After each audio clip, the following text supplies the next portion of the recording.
இதான் கம்பெனி. நாளே ஜேஜிபி பழக ஆரம்பிச்சிட்டேன் லேபராக வந்து.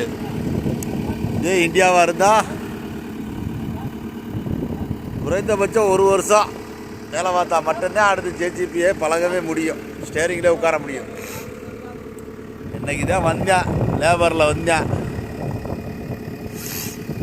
இன்றைக்கே பிடிச்சிட்டான் ஸ்டேரிங்கை. சரிங்களா? வெளிநாட்டில் கம்பெனி ஜேஜிபியோட ஆப்ரேட்டர் வேல்யூ தெரியாமல் லேபரில் கூட்டியாந்து அவனுக்கு பழகி கொடுக்க வேறு சொல்கிறாங்க.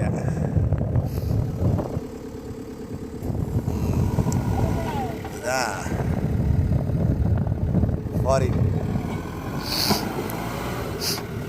ஜேஜிபியோட ஆப்ரேட்டரோட வேல்யூ தெரியாமல் இப்படி பழகி விடுறாங்க. நம்மளை சொல்கிறியா அல்லு நம்ம என்ன கொட்ட தெரியல, நம்ம என்ன தான் பண்ணுறான்னு பார்ப்போம்.